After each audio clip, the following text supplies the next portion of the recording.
She ruled our neighborhood like a lavender-scented tyrant. Small in stature, massive in ego, Karen, the self-declared queen of the HOA, handed out fines like they were candy on Halloween. Too much dust on your mailbox? That's $20. Grass leaning a little too rebelliously? Double it. But her petty reign was about to face its reckoning, because she'd picked the wrong person to mess with. Me. Now, I'm no troublemaker. I live a quiet ranch life, raise cattle, pay taxes, and mind my business. But Karen's latest crusade? Accusing me of hiding contraband on my property. Though when pressed, she couldn't even say what kind. Military-grade substances. She hissed to the HOA board like she was delivering a classified CIA leak. No cops were present, of course. Just her squad of HOA cosplay warriors in Amazon-bought tactical vests and clipboards. Yeah, welcome to Prodigy Tales. Don't forget to like and subscribe for your weekly dose of suburban insanity. It all started with weird letters. No postage. No signatures. Just envelopes shoved into my barn feed bins. Soaked in her perfume and venom. Lavender and lunacy. I tossed them out. That's when the drones came. 3 of them. Buzzing overhead like techno-mosquitoes. Filming God knows what. There I stood, shirtless under the sun, pitchfork in hand, looking more like a mythic farm god than a man. One of the drones got too close. I swatted it down with a shovel. The other 2 zipped off like scared insects. 3 days later, I got a cease and desist for hostile behavior toward HOA equipment. That's when I realized Karen wasn't playing games anymore. She was declaring war. Thing is, I've lived a clean life. No priors. No debts. No shady bunkers buried under my barn floor. But facts meant nothing to her. Karen didn't want justice. She wanted control. Chaos was her currency. Power her addiction. She even started calling herself the chief officer of HOA enforcement. Wore aviator sunglasses, a dollar store badge that read Private Investigator, HOA Secretary Ops, and strutted through the streets like she was born in a SWAT van. At first, I laughed. Then her little squad started showing up, taking pictures of everything. My deliveries, my guests, even my damn mailbox. One of them got pecked half to hell by my rooster, Zeus. But they kept coming, like termites with cameras. That's when I knew she was planning something bigger. You don't build a fake army unless you're plotting a siege. So I didn't load up on ammo. I fed my bulls. Brutus, Tank, Diesel, 3 hulking beasts with the muscle of linebackers and the mood of grizzled bouncers at a roadhouse bar. Loyal as dogs, mean as sin. I figured if someone was foolish enough to cross my fence line, they'd leave with a few new regrets. And Karen? She was just foolish enough. But I never could have predicted just how far she'd go, or how hard it would all blow up in her smug, lavender-scented face. The morning it all started, the air was thick with heat, tension, and manure. I felt something was off. Karen hadn't done her usual rounds in days. No golf cart drive-bys. No lurking with binoculars from the rose bushes. It was too quiet. Until 8:04 a.m. That's when they came. 5 matte black SUVs rolled in like the opening shot of a low-budget action flick. Tinted windows, tactical gear, and middle-aged men with too much time on their hands. That's when I knew something big was about to go down. The SUVs screeched to a stop like they were about to raid a drug cartel. But the only thing illegal about this operation was the fashion. The so-called HOA Tactical Response Unit tumbled out. Discount camo. Velcro patches still creased in the packaging. Boots that had never seen a day of mud. Not cops. Not even close.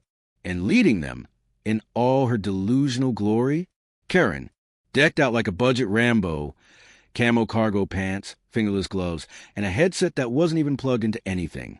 She leapt from her SUV like she was storming a battlefield and pointed dramatically toward my fence line. "Secure the perimeter," she barked.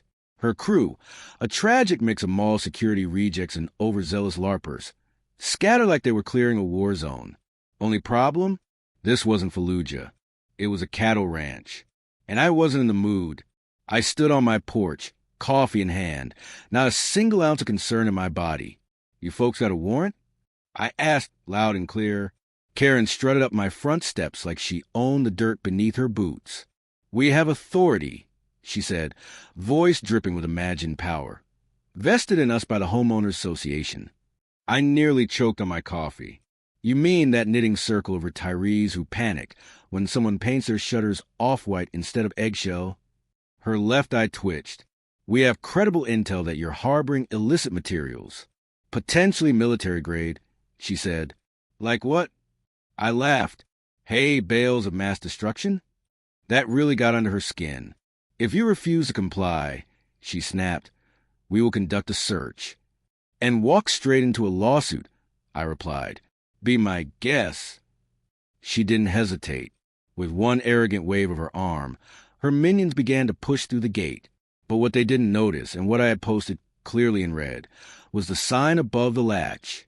Warning, live bulls on premises. Enter at your own risk warning. Too late. Brutus exploded out of the barn, like a sentient freight train wearing horns.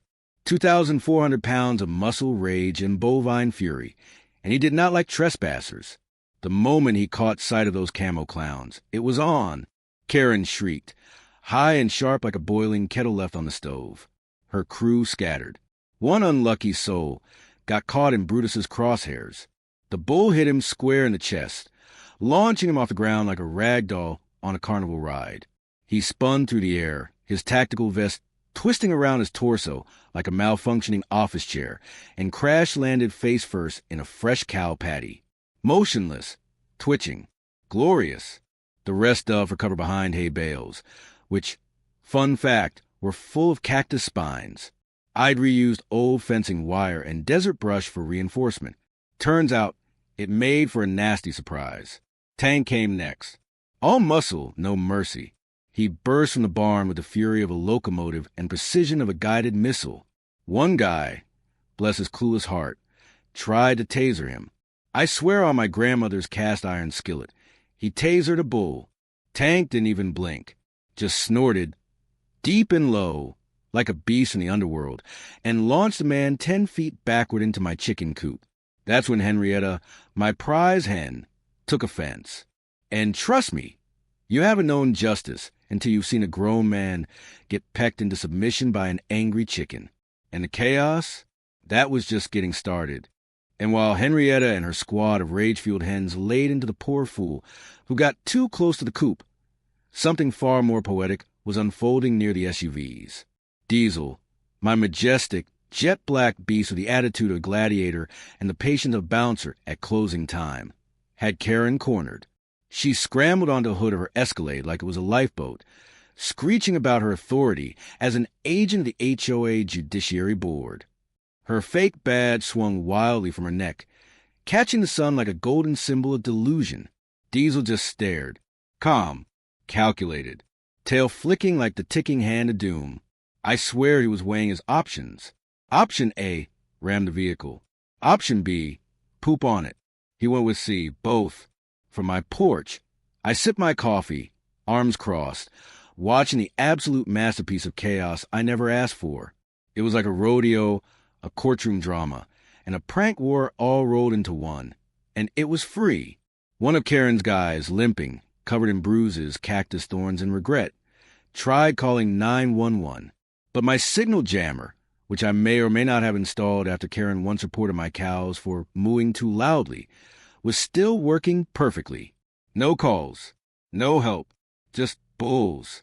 Eventually, the screams turned to groans, and the HOA platoon limped off like rejected extras from an apocalypse movie.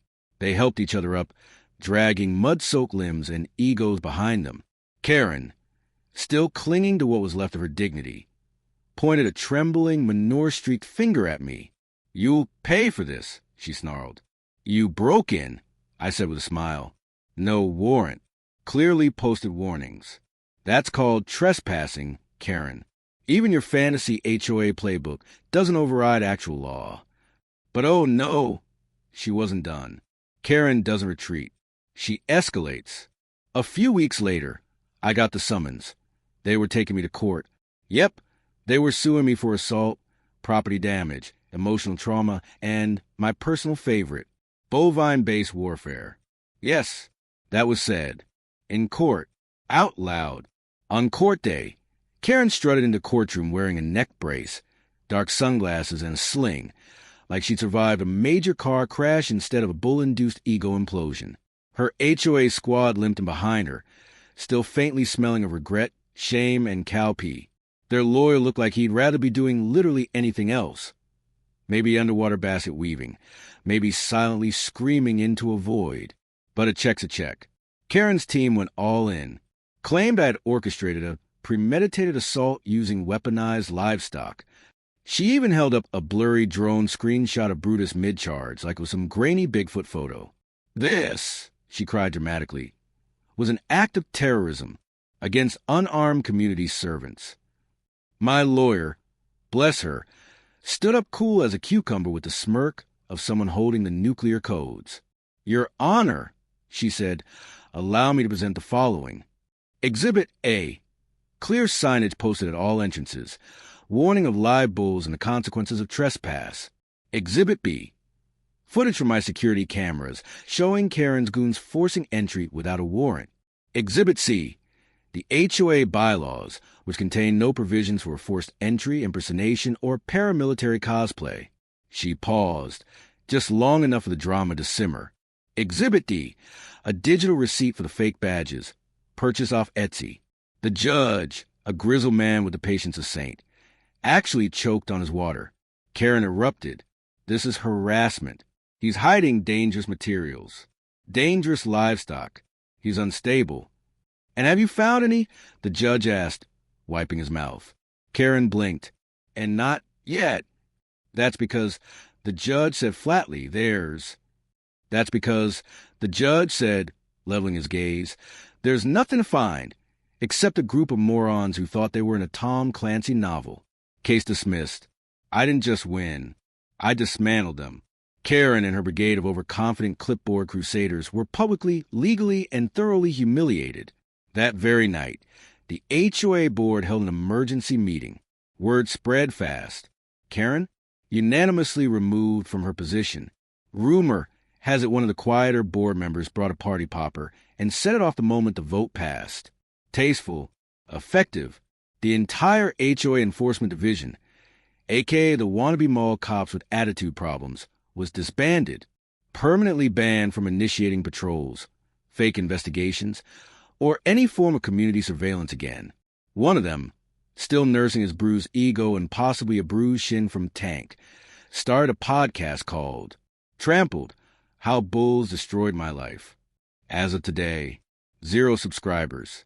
Back at home, Brutus, Diesel, and Tank got the royal treatment. Extra feed, fresh hay, and what I like to call spa day, meaning a full hose down, a brush out, and Tank got to chase the UPS truck for 20 glorious minutes. He didn't catch it, but oh, he lived. And Karen?